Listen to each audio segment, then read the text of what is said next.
René Guénon, symbole de la science sacrée. 5e partie, symbolisme de la forme cosmique. Chapitre 29, la caverne et le labyrinthe.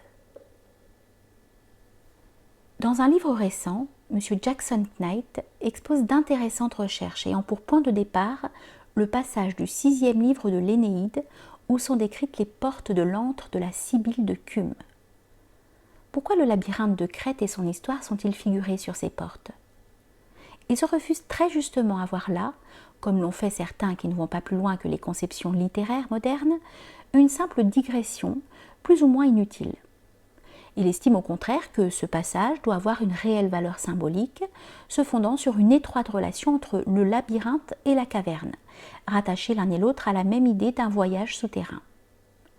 Cette idée, suivant l'interprétation qu'il donne de faits concordants, appartenant à des époques et à des régions fort différentes, aurait été liée originairement au rite funéraire et aurait été ensuite, en vertu d'une certaine analogie, transportée dans les rites initiatiques. Nous reviendrons plus particulièrement sur ce point tout à l'heure, mais nous devons d'abord faire quelques réserves sur la façon même dont il conçoit l'initiation. Il semble en effet envisager celle-ci uniquement comme un produit de la pensée humaine, doué d'ailleurs d'une vitalité qui lui assure une sorte de permanence à travers les âges, même si parfois il ne subsiste pour ainsi dire qu'à l'état latent. Nous n'avons nullement besoin, après tout ce que nous avons déjà exposé sur ce sujet, de montrer de nouveau tout ce qu'il y a là d'insuffisant, par là même qu'il n'y ait pas tenu compte des éléments supra-humains, qui en réalité constituent précisément ici l'essentiel. Nous insisterons seulement sur ceci. L'idée d'une subsistance à l'état latent amène l'hypothèse d'une conservation dans un subconscient collectif emprunté à certaines théories psychologiques récentes. Quoi qu'on puisse penser de celle-ci, il y a en tout cas dans l'application qui en est ainsi faite, une complète méconnaissance de la nécessité de la chaîne initiatique, c'est-à-dire d'une transmission effective et ininterrompue. Il est vrai qu'il y a une autre question qu'il faut bien se garder de confondre avec celle-là. Il a pu arriver parfois que des choses d'ordre proprement initiatique trouvent à s'exprimer au travers des individualités qui n'étaient nullement conscientes de leur véritable signification. Et nous nous sommes expliqués précédemment là-dessus à propos de la légende du Graal. Mais d'une part, cela ne touche en rien à ce qui concerne l'initiation elle-même dans sa réalité. Et d'autre part, on ne saurait envisager ainsi le cas de Virgile, chez qui il y a, tout comme chez Dante, des indications beaucoup trop précises et trop manifestement conscientes pour qu'il soit possible d'admettre qu'il ait été étranger à tout rattachement initiatique effectif. Ce dont il s'agit n'a rien à voir avec l'inspiration poétique, telle qu'on l'entend aujourd'hui. Et à cet égard, M. Knight est certainement trop disposé à partager les vues littéraires, auxquelles sa thèse s'oppose pourtant par ailleurs. Mais nous n'en devons pas moins reconnaître tout le mérite qu'il y a pour un écrivain universitaire à avoir le courage d'aborder un tel sujet, voire même simplement de parler d'initiation. Cela dit, revenons à la question des rapports de la caverne funéraire et de la caverne initiatique. Bien que ces rapports soient assurément très réels, l'identification de l'une et de l'autre quant à leur symbolisme ne représente tout au plus qu'une moitié de la vérité. Remarquons d'ailleurs que, même au seul point de vue funéraire, l'idée de faire dériver le symbolisme du rituel, au lieu de voir au contraire dans le rituel lui-même le symbolisme en action qu'il est vraiment, met déjà l'auteur dans un grand embarras, lorsqu'il constate que le voyage souterrain est presque toujours suivi d'un voyage à l'air libre, que beaucoup de traditions représentent comme une navigation. Cela serait en effet inconcevable s'il ne s'agissait que de la description imagée d'un rituel d'enterrement, mais s'explique au contraire parfaitement quand on sait qu'il s'agit en réalité de phases diverses traversées par l'être au cours d'une migration qui est bien véritablement d'outre-tombe et qui ne concerne en rien le corps qu'il a laissé derrière lui en quittant la vie terrestre. D'autre part, en raison de l'analogie qui existe entre la mort entendue au sens ordinaire de ce mot et la mort initiatique dont nous avons parlé en une autre occasion, une même description symbolique peut s'appliquer également à ce qui advient à l'être dans l'un et l'autre cas. Là est, quant à la caverne et au voyage souterrain, la raison de l'assimilation envisagée dans la mesure où elle est justifiée, mais au point où elle doit légitimement s'arrêter, on n'en est encore qu'au préliminaire de l'initiation et non point à l'initiation elle-même. En effet, On ne peut voir en toute rigueur qu'une préparation à l'initiation et rien de plus dans la mort au monde profane suivie de la descente aux enfers, qui est bien entendu la même chose que le voyage dans le monde souterrain auquel la caverne donne accès. Et pour ce qui est de l'initiation même, bien loin d'être considérée comme une mort, elle l'est au contraire comme une seconde naissance, ainsi que comme un passage des ténèbres à la lumière. Or le lieu de cette naissance est encore la caverne, du moins dans les cas où c'est dans celle-ci que l'initiation s'accomplit, en fait ou symboliquement, car il va de soi qu'il ne faut pas trop généraliser, et que de même aussi que pour le labyrinthe dont nous parlerons ensuite, il ne s'agit pas là de quelque chose qui soit nécessairement commun à toutes les formes initiatiques sans exception. La même chose apparaît du reste, même exotériquement, dans le symbolisme chrétien de la nativité, tout aussi nettement que dans d'autres traditions. Et il est évident que la caverne comme lieu de naissance ne peut pas avoir précisément la même signification que la caverne comme lieu de mort ou de sépulture. On pourrait cependant faire remarquer, pour relier du moins entre eux ces aspects différents et même apparemment opposés, que mort et naissance ne sont en somme que les deux faces d'un même changement d'état, et que le passage d'un état à un autre est toujours regardé comme devant s'effectuer dans l'obscurité. En ce sens, la caverne serait donc plus exactement le lieu même de ce passage. Mais ceci, tout en étant strictement vrai, ne se réfère encore qu'à l'un des côtés de son symbolisme complexe. Si l'auteur n'a pas réussi à voir l'autre côté de ce symbolisme, cela est dû très probablement à l'influence exercée sur lui par les théories de certains historiens des religions. À la suite de ceci, il admet en effet que la caverne doit toujours être rattachée à des cultes chtoniens, sans doute pour la raison un peu trop simpliste qu'elle est située à l'intérieur de la terre. Mais cela est bien loin de la vérité. Pourtant, il ne peut faire autrement que de s'apercevoir que la caverne initiatique est donnée avant tout comme une image du monde. Mais son hypothèse l'empêche d'en tirer la conséquence qui s'impose cependant, et qui est celle-ci. Dès lors qu'il en est ainsi, cette caverne doit former un tout complet et contenir en elle-même la représentation du ciel aussi bien que celle de la terre. S'il arrive que le ciel soit expressément mentionné dans quelques textes ou figuré dans quelques monuments comme correspondant à la voûte de la caverne, les explications proposées à ce sujet deviennent tellement confuses et peu satisfaisantes qu'il n'est plus possible de les suivre. La vérité est que, bien loin d'être un lieu ténébreux, la caverne initiatique est éclairée intérieurement, si bien que c'est au contraire au dehors d'elle que règne l'obscurité, le monde profane étant naturellement assimilé aux ténèbres extérieures, et la seconde naissance étant en même temps une illumination. Maintenant, si l'on demande pourquoi la caverne est envisagée de cette façon au point de vue initiatique, nous répondrons que la solution de cette question se trouve d'une part dans le fait que le symbole de la caverne est complémentaire à celui de la montagne, et d'autre part dans le rapport qui unit étroitement le symbolisme de la caverne à celui du cœur. Nous nous proposons de traiter séparément ces deux points essentiels, mais il n'est pas difficile de comprendre, d'après ce que nous avons déjà eu l'occasion d'exposer par ailleurs, que ce dont il s'agit est en relation directe avec la figuration même des centres spirituels.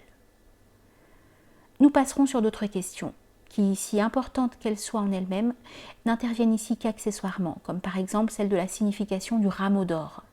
Il est fort contestable qu'on puisse identifier celui-ci, si ce n'est peut-être sous un aspect très secondaire, au bâton ou à la baguette qui, sous des formes diverses, se rencontrent très généralement dans le symbolisme traditionnel. Sans insister davantage là-dessus, nous examinerons maintenant ce qui concerne le labyrinthe, dont le sens peut paraître plus énigmatique encore, ou tout au moins plus dissimulé que celui de la caverne, et les rapports qui existent entre celle-ci et celui-là. Le labyrinthe, ainsi que l'a bien vu M. Knight, a une double raison d'être, en ce sens qu'il permet ou interdit, suivant les cas, l'accès à un certain lieu, où tous ne doivent pas pénétrer indistinctement. Ceux qui sont qualifiés, pour ainsi dire, pourront seuls le parcourir jusqu'au bout, tandis que les autres seront empêchés d'y pénétrer ou s'égareront en chemin. On voit immédiatement qu'il y a là l'idée d'une sélection, qui est en rapport évident avec l'admission à l'initiation. Le parcours du labyrinthe n'est donc proprement à cet égard qu'une représentation des épreuves initiatiques. Et il est facile de concevoir que quand il servait effectivement de moyen d'accès à certains sanctuaires, il pouvait être disposé de telle façon que les rites correspondants soient accomplis dans ce parcours même. D'ailleurs, on trouve là aussi l'idée de voyage, sous l'aspect où elle est assimilée aux épreuves elles-mêmes, ainsi qu'on peut le constater encore actuellement dans certaines formes initiatiques, dans la maçonnerie par exemple, où chacune des épreuves symboliques est précisément désignée comme un voyage. Un autre symbolisme équivalent est celui du pèlerinage. Et nous rappellerons à ce propos les labyrinthes tracés autrefois sur le dallage de certaines églises, et dont le parcours était considéré comme un substitut du pèlerinage en Terre Sainte. Du reste, si le point auquel aboutit ce parcours représente un lieu réservé aux élus, ce lieu est bien véritablement une Terre Sainte au sens initiatique de cette expression. En d'autres termes, ce point n'est pas autre chose que l'image d'un centre spirituel, comme l'est également tout lieu d'initiation. Il va de soi d'autre part que l'emploi du labyrinthe comme moyen de défense ou de protection est susceptible d'applications diverses, en dehors du domaine initiatique. C'est ainsi que l'auteur signale notamment son usage tactique à l'entrée de certaines villes antiques et d'autres lieux fortifiés. Seulement, c'est une erreur de croire qu'il s'agit dans ce cas d'un usage purement profane, qui aurait même été le premier en date et qui aurait été ensuite suggéré l'idée de l'usage rituel. Il y a là proprement un renversement des rapports normaux, qui est d'ailleurs conforme aux conceptions modernes, mais à celles-ci seulement, et qu'il est donc tout à fait illégitime d'attribuer aux civilisations anciennes. En fait, dans toute civilisation ayant un caractère strictement traditionnel, toute chose commence nécessairement par le principe, ou par ce qui en est le plus proche, pour descendre de là des applications de plus en plus contingentes. Et en outre, ces dernières mêmes n'y sont jamais envisagées sous le point de vue profane, qui n'est, comme nous l'avons déjà souvent expliqué, que le résultat d'une dégénérescence ayant fait perdre la conscience de leur attachement au principe. Dans le cas dont il s'agit, on pourrait assez facilement s'apercevoir qu'il y a là autre chose que ce qu'ils y verraient des tacticiens modernes. Par la simple remarque que ce mode de défense labyrinthique n'était pas employé seulement contre les ennemis humains, mais aussi contre les influences psychiques hostiles, ce qui indique bien qu'il devait avoir en lui-même une valeur rituelle. Mais il y a plus encore. La fondation des villes, le choix de leur emplacement et le plan suivant lequel elles étaient construites étaient soumis à des règles qui relevaient essentiellement de la science sacrée et qui, par conséquent, étaient fort loin de ne répondre qu'à des fins utilitaires, du moins dans le sens exclusivement matériel qu'on donne actuellement à ce mot. Si complètement étrangères que soient ces choses à la mentalité de nos contemporains, il faut pourtant bien en tenir compte, faute de quoi ceux qui étudient les vestiges des civilisations anciennes ne pourront jamais comprendre le vrai sens et la raison d'être de ce qu'ils constatent, même pour ceux qui correspondent simplement à ce qu'il est convenu d'appeler aujourd'hui le domaine de la vie ordinaire, mais qui alors avait aussi en réalité un caractère proprement rituel et traditionnel. Quant à l'origine du nom même du labyrinthe, elle est assez obscure et a donné lieu à bien des discussions. Il semble bien que, contrairement à ce que certains ont pensé, il ne se rattache pas directement à celui de la labrisse ou double H crétoise, mais que l'un et l'autre dérivent également d'un même mot fort ancien désignant la pierre, racine la, d'où laos en grec, lapis en latin, de telle sorte que, étymologiquement, le labyrinthe pourrait en somme n'être pas autre chose qu'une construction de pierre, appartenant au genre de construction dite cyclopéenne. Cependant, ce n'est là que la signification la plus extérieure de ce nom, qui, en un sens plus profond, se relie à tout l'ensemble du symbolisme de la pierre, dont nous avons eu à parler à diverses reprises, soit à propos des bétiles, soit à propos des pierres de foudre, identifiées précisément à la hache de pierre ou labrisse, et qui présentent encore bien d'autres aspects.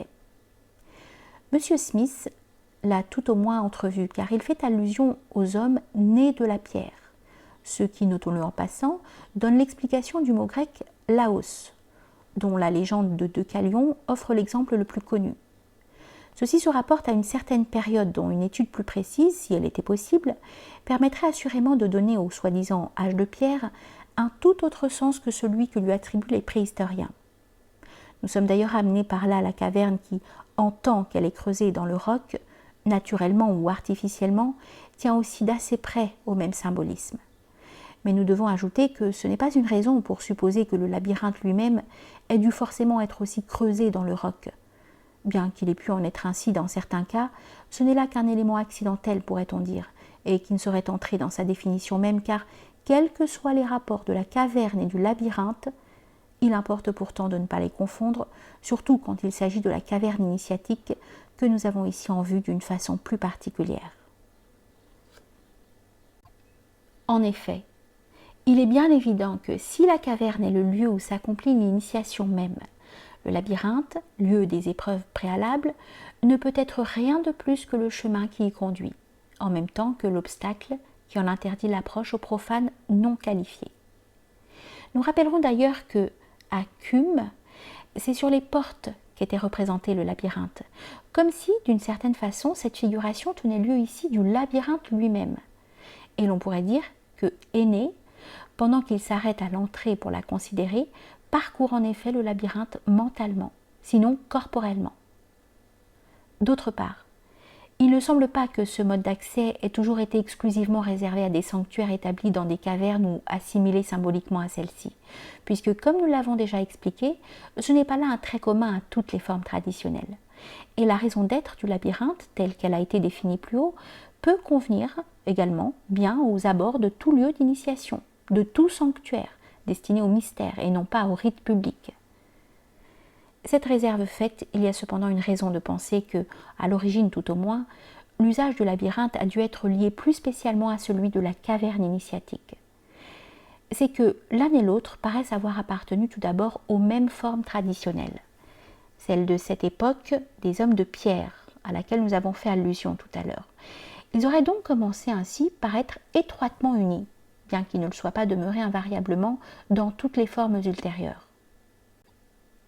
Si nous considérons le cas où le labyrinthe est en connexion avec la caverne, celle-ci, qui l'entoure de ses replis à laquelle il aboutit finalement, occupe par là même, dans l'ensemble ainsi constitué, le point le plus intérieur et central, ce qui correspond bien à l'idée du centre spirituel, et ce qui concorde également avec le symbolisme équivalent du cœur, sur lequel nous nous proposons de revenir.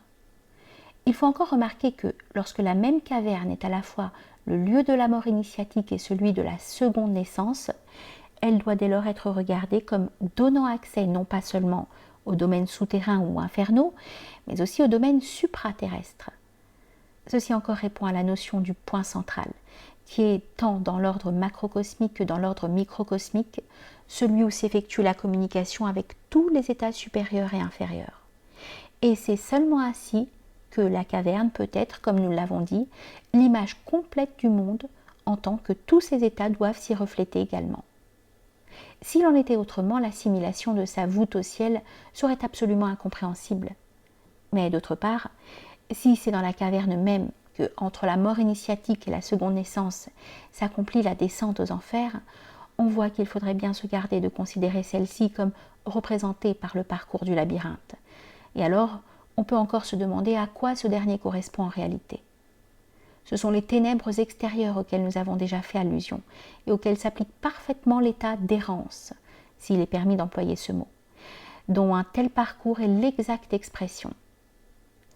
Cette question des ténèbres extérieures pourrait donner lieu encore à d'autres précisions, mais ceci nous entraînerait en dehors des limites de la présente étude. Nous pensons d'ailleurs en avoir dit assez pour montrer d'une part l'intérêt que présentent des recherches comme celles que nous sont exposées dans le livre de M. Knight, mais aussi d'autre part la nécessité, pour en mettre au point les résultats et pour en saisir la véritable portée, d'une connaissance proprement technique de ce dont il s'agit. Connaissance sans laquelle on ne parviendrait jamais qu'à des reconstitutions hypothétiques et incomplètes, qui, même dans la mesure où elles ne seraient pas faussées par quelques idées préconçues, demeureront aussi mortes que les vestiges mêmes qui en auront été le point de départ.